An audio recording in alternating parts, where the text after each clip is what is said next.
Perguntas aqui? Há perguntas? Não? Não perguntas? Há algumas perguntas aqui? Ok, todas as buenas. All right, so he wishes them well. The common opponent was against Adonis Cruz. They both defeated Cruz in 12 rounds in championship fights. Eliecer 6-1 with 2 knockouts. Gamboa 0-1, no knockouts. Jorge Julio had a funny line in the fighters meeting yesterday. He says, I'll knock him out in the first or second round, whichever comes first. Well, let's see if he can win the first round. That's pretty good. And his prediction isn't so bad. Yogi Berra said worse things. Eliecer Julio in the sparkling trunks, or multicolored trunks. Gamboa in the white trunks. Notice right away that Gamboa is a southpaw. Jabbing with the right hand. Eliecer Julio from Colombia, living in Los Angeles. Real good fighter. All 5 of his brothers were fighters. Gamboa, make no mistake about it, in the white trunks is a world-class fighter too, with powerful body shots. You get power in both hands. He's been training 10 weeks for this fight. He says he's got to be smarter in the ring than Eliecer Julio, and he's got to throw more punches. Carly said he'd feel him out early, but it looks like he's getting right to it here in the first round. But, you know, these guys here, I think Eliecer Julio is one of the finer bantamweights that's out there, and he's very underrated. And Yambito Gamboa is the kind of guy that's coming to take the title, so that's what makes this an interesting match, in my opinion, tonight. And you get the situation with the southpaw fighting the right-handed fighter. That's Eliecer Julio to the left of your screen. He has the Eliecer on it. His chopping right hand just grazes the nose of Gamboa. Gamboa in the white trunks, holding the right hand high, jabbing with it, showing some quickness in that hand. You see Julio lands a shot and immediately Gamboa returns. It's a tough fight right away, good fight right away. Off balances Eliecer Julio as Gamboa goes to work here in round 1. Really picking up the pace here in round 1 as he bangs him around. He's throwing those shots with a lot of power behind him, Colonel. It's Yambito Gamboa is coming to take the title, and there's a little look of concern on Eliecer Julio's face a little while ago anyway. Now, nice left hand went through there that time, though, Carl, and spun the head of Eliecer Julio. Meanwhile, Julio Gamboa in the white trunks gets that jab out there, driving off the back foot. Now he's up on his toes. Makes him pay inside, does Julio. And Gamboa nails him again with his straight left hand. It's an interesting first round of the fight. Very good first round. A lot of power shots by Gamboa. You know, nice side-to-side movement, too, by Gamboa.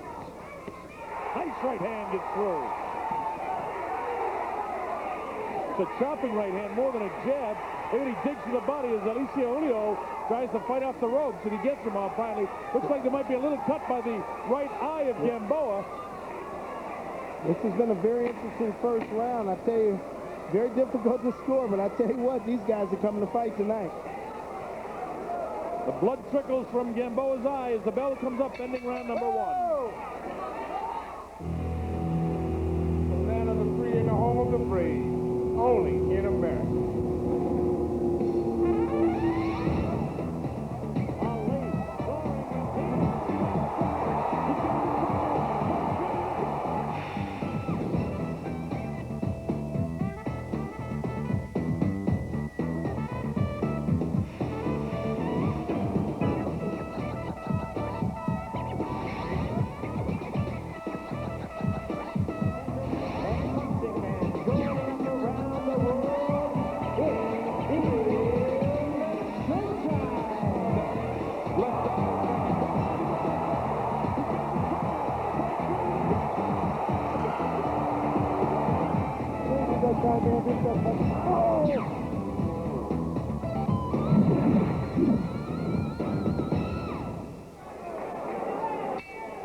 Bob Sheridan, Carl King, we're at the Miami Highlight Fronton. This is the WBO Bantamweight Championship of the World. And the sparkling trunks facing you, Jorge Eliecer Julio, now to the right of your screen.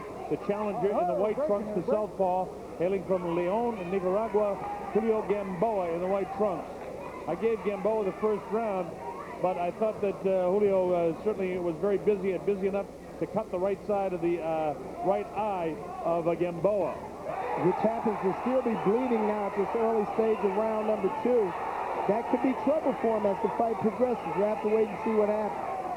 Gamboa extremely aggressive, loads up a left-hand shot. He tried to take him out earlier.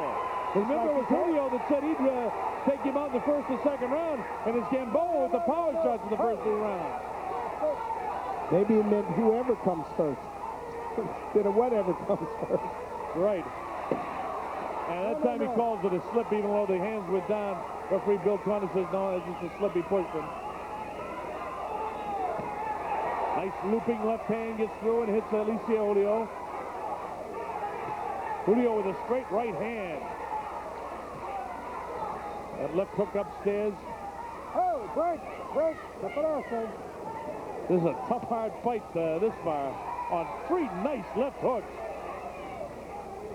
These guys are really coming to fight. I tell you what, there's a lot of support in the arena for Julio Gamboa from Nicaragua. And I tell you, this is going to be a great, great match. It is already, Carl. A lot of action in the first 2 rounds here. We got a serious cut now developing by that right eye of Gamboa in the white trunks. A lot of blood coming from it, and the eye closing up, and you see him pawing at it. Not a real good sign. Meanwhile, it's been Gamboa that's tried to load up shots, but it's Eliecer Julio's effectiveness that's been the difference so far. Inside, he beats him to the punch inside. Gamboa never stops throwing punches as referee Bill Conner separates the 2 fighters. I'll tell you an interesting point, though. Tonight, we're going to see 2 bantamweight champions. One we're looking at now, Jorge Eliecer Julio, who is a bronze medal winner in the 1988 Olympics. And coming up next is Tim Austin, who also was a bronze medal winner, however, in the 1992 Olympics. So back-to-back bronze medalists are now world champions. 2 great fighters. Well, for Eliecer Julio to win his and I believe it was in Seoul, you got to give him a lot of credit because the judges went with all the Korean fighters. You talk about poor judging. There was nothing worse than the Olympics that Eliecer Julio won the bronze in, so he had to be a very effective world-class fighter even then. Absolutely. And he's 40-1 as a professional with 30 knockouts. And Gamboa has made it mighty tough here in the early going. All right, the bell ends the second round. Another action-packed round of boxing. Tenemos necesidad, Eliecer, okay. In the corner with Eliecer Julio. Cuando tires la derecha, inmediatamente muévete porque ahí te agarra, quedas descubierto, ¿ok? Pero boxeando, tenemos la inteligencia de este lado. They want him to throw his right hand and move. Not bad advice, Colonel. Not bad advice at all. Real good, right, to get out of there before they get you. Tira el jab, jálate para un lado para que puedas contragolpear, ¿ok? Sí, que va a meter recto derecha. Sí, pues no le busque la derecha todavía. No busque la derecha todavía. Busca más el jab, moviéndote por los lados, ¿ok? Están más preocupados por la cortada, ¿ok?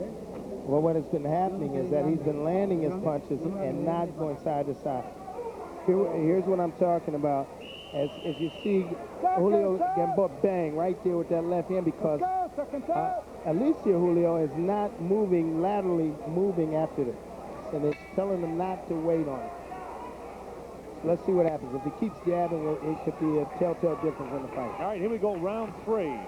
WBA World Bantamweight Championship. That's a 118-pound division. Pretty even fight so far. Both guys doing things extremely well at different times. Gamboa kind of unknown. He's fought out of South America. Only once was he outside of South America, and that was in Japan, and he lost that fight his last time out. He just nailed him with a real good left hand. That's Gamboa did to the champion, Eliecer Julio. This kid is throwing a lot of tough punches. He looks like he has a lot of power. And 14 knockouts and 23 wins. He's coming to fight tonight, and I tell you what, this is a real, real good fight. We're in the 3rd round, and now Julio loads up his shot. It kind of makes you wonder if Julio Gamboa is fighting at this pace because of the cut, or if this was a planned strategy prior to this. Hard to tell because he was cut so early in the fight. True, Carl, but you go back to round 1, he wasn't feeling him out. I mean, they might have felt each other out for the first minute. Then it's been a war like this ever since, and they're exchanging because Eliecer Julio able to get that jab through. Look at him hooking with the right hand. I don't like the way Eliecer Julio is fighting. I think he needs to be a little more, use a little more movement. This is not the fight that I think he needs to see. As you see, as he's thrown to the canvas, a real good indication that the legs aren't as strong as they should be this early on in the fight. But Gamboa is coming to mug him, it looks like. The blood continues to trickle from that right eye of Gamboa. And Hector Perez, Danny Rizzo, Luis Scorche, and Mario Arce all work in that corner. And whoever's handling the cuts is doing a pretty good job because he's hanging in there through 3 anyway, or into the 3rd. Well, he's continually landing that left hand, and I'm speaking of the challenger, Julio Gamboa, right down the pipe. And at some point, it's going to do a little damage tonight. Well, he caught him that time and put Eliecer Julio back on his heels again. Inside shot, short right jab. You notice now that Eliecer Julio has switched around fighting southpaw. Not a very good sign. It's a clear sign of that he's totally confused and has shot a little underneath the belt. But I tell you what, the champion has a very serious look of concern on his face right now, and rightfully so. Well, when you see him, Bill Connors just warned Julio about keeping his hands up, and then Gamboa nails into the low shot. Right hand gets through by Gamboa. It's a tough, hard fight here in the early going. We're only in the 3rd round. These guys are fighting like it's the end of the fight. I tell you what, this fight, I don't think will go to 12 rounds if they continue at this pace. I can't, Carl. Look at the shots. They both have landed shots. Gamboa loads up, then Julio answers, so the bell ends are terrific. 3rd round. Wow! Doesn't get any better than this. My, this fight is terrific. I tell you what, we've seen 9 minutes of non-stop action. Let's listen to the red corner. No estoy desperdiciando nada, Julio. No podemos darnos ningún lujo aquí. Aquí tenemos que ganar nada más, ¿ok? Saying now you're fighting how you should. Now let's listen to what the blue corner said. That's Hector Perez doing the talking and working on the cuts. Saying be careful with your head, watch the left hand. Vas a ganar. Con ese round, los primeros guantes, sí. Giving him full of confidence. You're going to win, you're going to win. Ese round lo lastimaste. Es bueno porque no lo enseña. Said you heard him that round, and I think you did earn him that round. I do too. I tell you what, I like the instructions from the blue corner much better than what we heard from the red corner. I don't think Eliecer Julio is doing what he should be doing right now. Well, not when you see him switching around fighting in the southpaw as early as that. All right, here we go, round 4. Miami Hanai Fronton. This is the 118-pound World Championship of the WBO. Jorge Eliecer Julio from Barranquilla, Colombia, in the multicolored trunks, the colors of the flag of Colombia, and Julio Gamboa in the white trunks, the challenger, giving Eliecer Julio all he wants. This kind of fight here is very difficult to score. It's very difficult to kind of pick who's going to do what, because these guys are not boxing. These guys are fighting, and that's what the name of this game is right now. Well, both of these guys want the title, and if what Eliecer Julio was saying that he wanted to knock him out in the 1st and 2nd round, he tried and it was